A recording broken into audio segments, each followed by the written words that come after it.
ಈ ಜೀವನ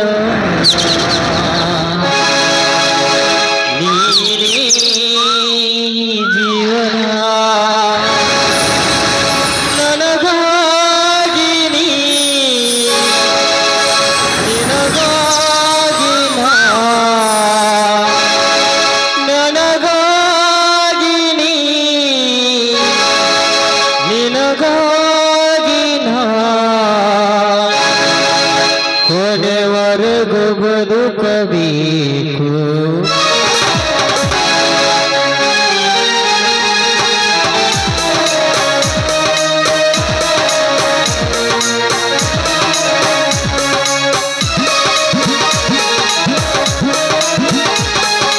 ನೀನೇ ಜೀವನ ನೀನೇ ಜೀವನ ನನಗಾಗಿ ನಿನಗಾಗಿ ನನಗಾಗಿ ನಿನಗಾಗಿ ಕಡೆವರೆಗೂ ಬದುಕಬೇಕು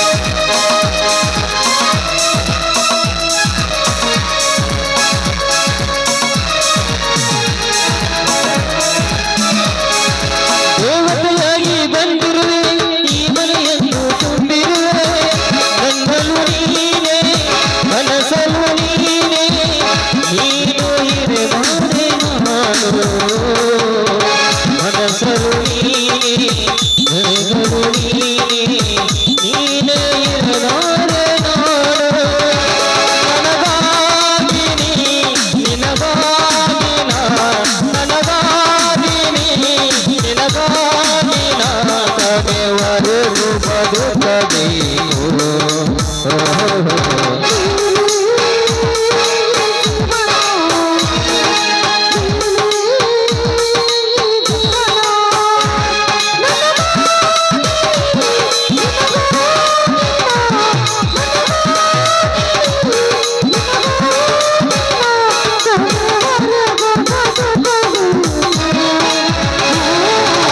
ನೀನೇ ಜೀವನ ಲಾ ಲಾ ಲಾ ಲಾ ಲಾ ಲಾ ಲಾ ಲಾ ಲಾ ಲಾ ಲಾ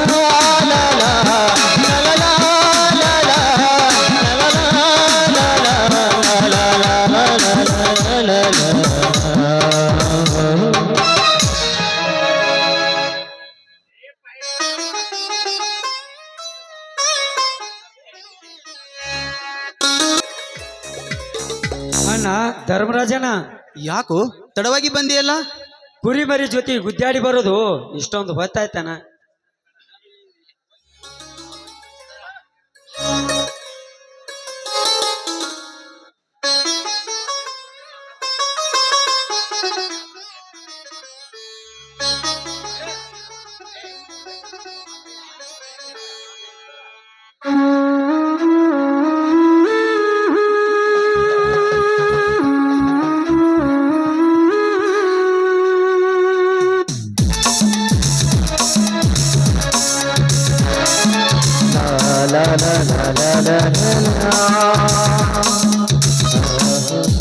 ಅಣ್ಣ ಇವನ್ ಮಾತು ಕೇಳಕ್ ಹೋಗ್ಬೇಡಣ್ಣ. ಇವನ್ ಮಾತು ಕೇಳಿದ್ರೆ ಕೋರ್ಟು ಕಚೇರಿ ಅಂತ ನಿನಗೆ ಅಡ್ಡಾಡಿ ಸುಸ್ತಾಗ್ಬಿಡ್ತೀಯ. ಶಶಿಧರ, ಏನು ನಿನ್ನ ಮಾತಿನ ಅರ್ಥ?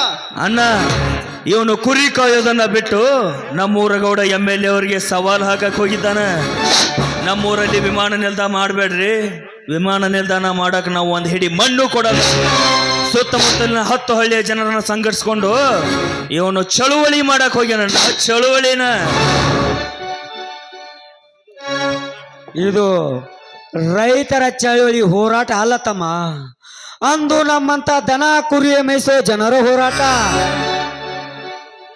ಆ ಭೂಮಿಯನ್ನು ರೈತರು ಉತ್ತಿ ಬಿತ್ತಿ ಬೆಳೆದು ತಮ್ಮ ಒಂದು ತೊತ್ತು ಅನ್ನಕ್ಕೋಸ್ಕರ ಬೆಳೆಯೋಲ್ಲ, ಅದನ್ನು ಬಿಟ್ಟು ಬೇರೆ ಕಡೆ ಜಾಗ ನೋಡ್ಕೊಂಡು ಅಂದಿದ್ದು ತಪ್ಪ. ಏನ್ ಹೇಳ್ತೀಯ? ನಮ್ಮೂರಲ್ಲಿ ವಿಮಾನ ನಿಲ್ದಾಣ ಆದ್ರೆ ನಮ್ಮೂರು ದೊಡ್ಡ ಸಿಟಿ ಆಗುತ್ತ. ನಮ್ಮೂರಲ್ಲಿರೋ ಖಾಲಿ ಪೀಲಿ ತಿರುಗಡೋ ಯುವಕರಿಗೆ ಒಂದು ಕೆಲಸ ಸಿಕ್ಕಂಗಾಗುತ್ತೆ. ಅಷ್ಟೇ ಅಲ್ಲ, ನಿಂದು ಬರೀ ಕುರಿ ಕಾಯೋ ಕೆಲಸ ಮಾತ್ರ. ಕುರಿ ಅಷ್ಟೇ ಕಾಯ್ಬೇಕು ನೀನು. ಅದೇ ಕುರಿ ಮೇಯಿಸೋ ಜಾಗ ಹೋದ್ಮೇಲೆ ನಾನು ಎಲ್ಲಿ ಮೇಯಿಸ್ಬೇಕು? ಅಣ್ಣ, ಇವನ ಮಾತು ತುಂಬಾ ಮಿತಿ ಮೀರ್ತಾ ಇದೆ ಅಣ್ಣ. ಗೌಡ್ರಿಗೆ ಇನ್ನೊಂದು ಮಾತಾಡಿದ್ರೆ ಎಚ್ಚರ. ಏನ್ ಮಾತನಾಡ್ತೀವೋ ಬೇಕಪ್ಪ. ನಿನ್ನವನ ಮಾತು ಕೇಳಿ ಆ ಗೌಡನಿಗೆ ಕಾಲಿಗೆ ಬಿದ್ದು ಕ್ಷಮೆ ಕೇಳಬೇಕು. ಹೌದು, ಕಾಲಿಗೆ ಬಿದ್ದು ಕ್ಷಮೆ ಕೇಳಲೇಬೇಕಪ್ಪ. ತಪ್ಪು ಮಾಡಿದ ಮೇಲೆ ಸಾಧ್ಯವಿಲ್ಲ. ಶ್ರೀಧರ, ಸರಿಯಾಗಿ ಮಾತನಾಡು. MLA ಆದ್ರೇನು, ಮಂತ್ರಿ ಆದ್ರೇನು,